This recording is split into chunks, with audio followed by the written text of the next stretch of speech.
Halo semuanya, perkenalkan nama saya Wayan Gita Widiana dari Program Studi Sistem Informasi kelas SI 23C Universitas Teknokrat Indonesia. Pada video ini saya akan mencoba untuk meresensi sebuah buku yang berjudul Filosofi Teras. Buku ini tentu sudah tidak asing bagi kita semua, oleh karena itu saya akan mencoba untuk meresensi isi dari buku ini. Nah, untuk selengkapnya saksikan video ini. Baik teman-teman semuanya, langsung saja ke yang pertama yaitu judul bukunya. Seperti yang sudah kita ketahui bahwa judul bukunya adalah Filosofi Teras. Filosofi Teras ini ditulis oleh Heri Manampiring dengan jumlah halaman 304 dan diterbitkan di tahun 2019 oleh Kompas Gramedia. Dan buku ini mempunyai nomor ISBN 9786024125929. Nah, yang saya miliki adalah buku cetakan ke-25 yaitu 2 tahun setelah 2019 yaitu tahun 2021. Nah, ada beberapa perbedaan dari cetakan 2019 dengan cetakan 2021. Yang pertama yaitu ukuran atau dimensi buku yang lebih besar yakni 14 x 21 cm. Yang kedua, ukuran font juga diperbesar. Yang ketiga, layout buku memiliki rata kanan kiri, dan yang terakhir ada tambahan berupa catatan pandemi. Adapun sinopsis dari buku Filosofi Teras karya Heri Manampiring yaitu buku yang memperkenalkan pembaca pada Stoicisme, sebuah aliran filsafat kuno yang berakar pada pemikiran para filsuf Yunani dan Romawi seperti Epictetus, Seneca, dan Marcus Aurelius. Melalui pendekatan yang sederhana dan mudah dipahami, buku ini menjelaskan tentang prinsip-prinsip dasar Stoicisme dan bagaimana penerapannya dapat membantu menghadapi tantangan hidup modern seperti stres, kecemasan, dan ketidakpastian. Isi dari buku Filosofi Teras ini sendiri dibagi menjadi beberapa bab yang menguraikan konsep-konsep utama Stoicisme, mulai dari pemahaman dasar tentang apa itu Stoicisme hingga bagaimana prinsip-prinsip tersebut dapat diterapkan dalam berbagai aspek kehidupan sehari-hari. Penulis menggunakan banyak contoh dari pengalaman pribadi dan situasi sehari-hari, sehingga memudahkan pembaca untuk mengingatkan teori dengan praktik. Heri Manampiring juga menyertakan latihan-latihan praktis yang dapat dilakukan pembaca untuk menerapkan filosofi ini dalam kehidupan mereka. Misalnya, latihan dalam menghadapi emosi negatif, memahami apa yang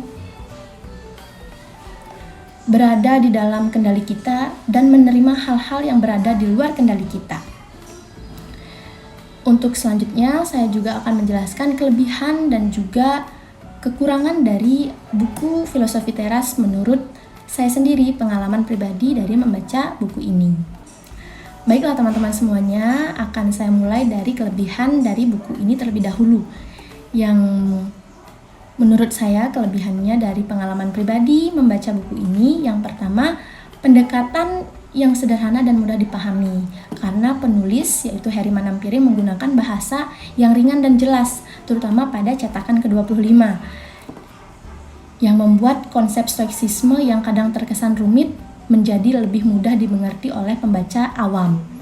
Nah, di sini saya juga masih awam tentang filsafat, tetapi penulis yaitu Heri Manampiring membuat bahasa yang digunakan lebih mudah dipahami.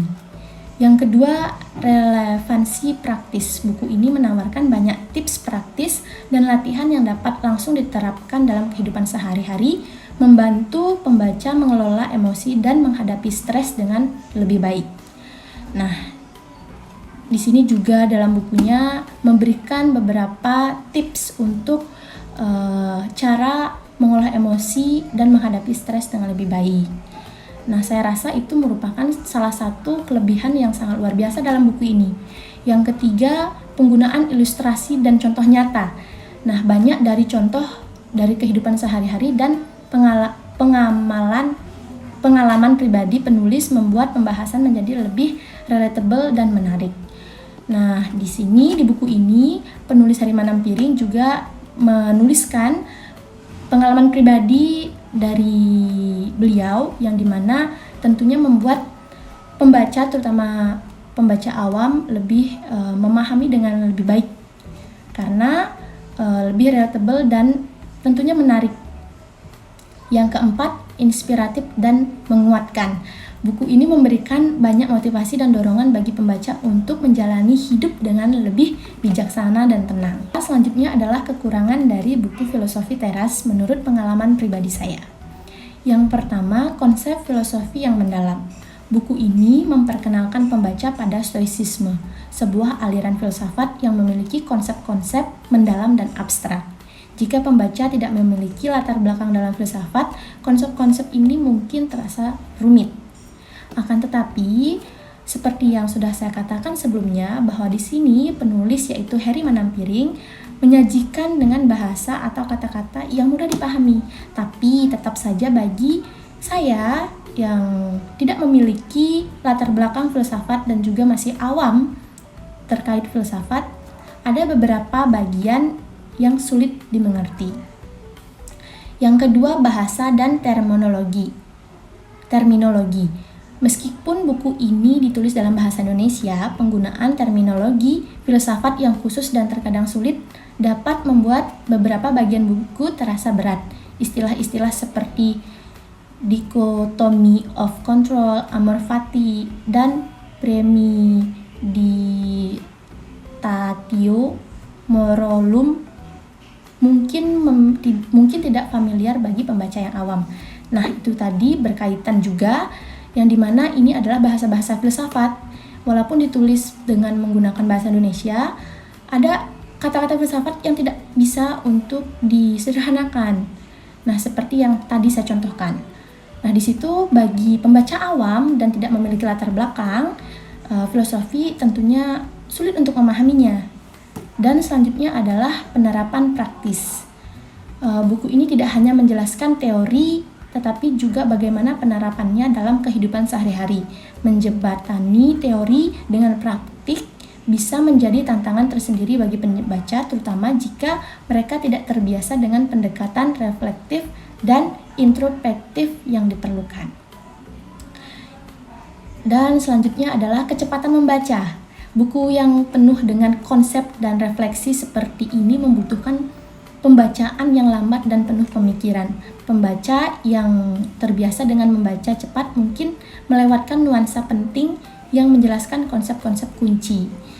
Nah, ini juga dari pengalaman pribadi saya tidak bisa membaca buku Filosofi Teras dengan intonasi seperti membaca buku lainnya, karena memang ada beberapa part yang harus dipahami terlebih dahulu, bahkan bisa saya baca ulang lagi untuk memahami isi dari bahasa tersebut. Nah, untuk mengatasi kesulitan ini ada beberapa tips yang dapat membantu. Yang pertama, membaca secara perlahan, seperti yang saya katakan tadi, bahwa jika kita membaca buku ini secara cepat, apalagi bagi yang belum terbiasa membaca buku, tentunya akan kesulitan. Apalagi di sini isinya adalah tentang filosofi. Nah, selanjutnya mencatat. Iya, membuat catatan atau ringkasan dari setiap bab atau konsep yang penting. Ini juga membantu untuk kita mengingat isi dari buku ini. Yang ketiga, membaca ulang. Jika sudah membaca satu kali, tetapi ada baiknya jika kita membaca untuk sekali lagi, di mana agar mendapatkan pemahaman yang lebih mendalam. Yang selanjutnya itu diskusi. Tentu diskusi akan lebih baik bagi kita untuk memahami isi dari buku ini, terutama diskusi dengan teman atau siapapun yang bisa memberikan pandangan dari buku ini. Menurut saya pribadi, ada banyak poin yang bisa diambil di buku Filosofi Teras ini.